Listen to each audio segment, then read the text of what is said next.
Teşekkürler efendim.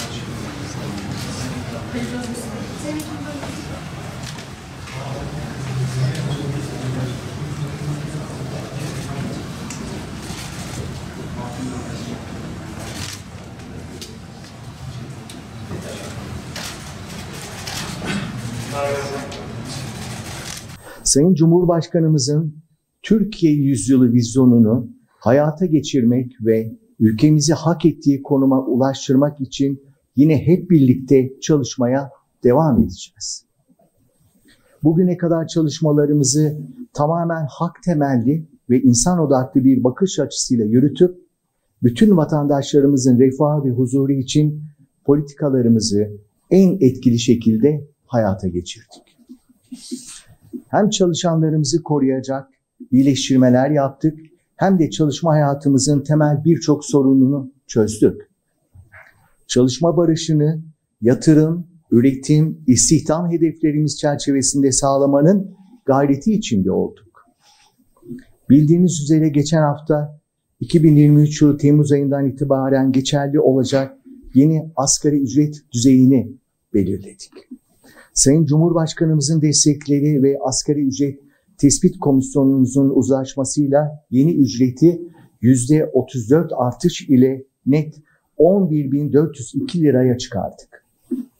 2022 yılı ikinci yarısına göre %107 oranında artış gerçekleştirmiş olduk. 2002'den 2023'e nominal olarak 61 kat, reel olarak ise yaklaşık %312 artış sağlamış olduk. 400 lira olan asgari ücret desteğimizi önümüzdeki 6 ayda 500 lira olarak uygulamaya devam edeceğiz. Bir kez daha buradan tüm milletimize ve çalışanlarımıza hayırlı olsun diyorum. Enflasyon oranının oldukça üzerinde bir refah payıyla emeği enflasyona ezdirmeme kararlılığımızı bir kez daha göstermiş olduk. Şartlar ne olursa olsun sosyal devlet anlayışımıza yakışır bir duruşla milletimizin yanında olduğumuzu ifade etmiş olduk. Bizler bu sorumlulukla uyguladığımız sosyal politikalarla asgari ücreti çalışanlarımız başta olmak üzere toplumun her kesiminin yanında olmaya, onların en büyük destekçisi olmaya devam edeceğiz. Bu anlayışla bütün illerimizi her alanda gerçekleştirdiğimiz yatırımlarla güçlendirdik ve güçlendirmeye devam edeceğiz. Özellikle sosyal güvenlik en önemli meselemizdi. Sosyal güvenlik sistemimizi iyileştirerek yapısal bir reformla tek şemsiye altında nüfusumuzun %99'unu kapsayacak hale getirdik. Binlerce şükür. Hükümetimizin millete hizmet anlayışıyla tüm illerimizde olduğu gibi Mardin'de çok önemli sosyal ve ekonomik reformlar gerçekleştirdik. Türkiye'yi nereden nereye getirdiğimizi en iyi Mardin bilir. Bu değişimin en yakın şahitleri de sizlersiniz. Mardin'in son 21 yılda geçirdiği değişim ve dönüşüm bunun en net göstergesidir.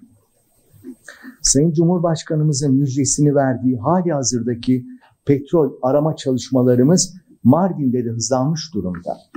Yine doğalgaz altyapımız Ömerli, Dargeçit, Midyat, Savur ve Mazı Dağı ilçelerimizi kapsayacak şekilde gelişmeye devam ediyor. Hükümetimizin göreve geldiği 2002'den bugüne kadar ilimize gerçekleştirilen yatırım miktarı 96 milyar lirayı aşmış durumda. Bu miktarın yaklaşık 4 milyar lirası çalışma hayatına yönelik bakanlığımız eliyle yaptığımız yatırımlardır. Sosyal devlet, güçlü millet anlayışıyla şehrimizin aktif sigortalı sayısını 46 binden yaklaşık 190 bine çıkararak 20 yılda %305 oranında bir artış gerçekleştirdik.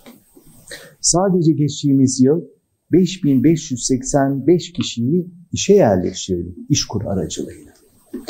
Mardinli kardeşlerimizin çalışma hayatı ve istihdamda nitelik kazanarak daha kolay yer edinebilmesi için düzenlediğimiz aktif iş gücü programlarını 2002'den bugüne 42 bini aşkın vatandaşımız yararlandı.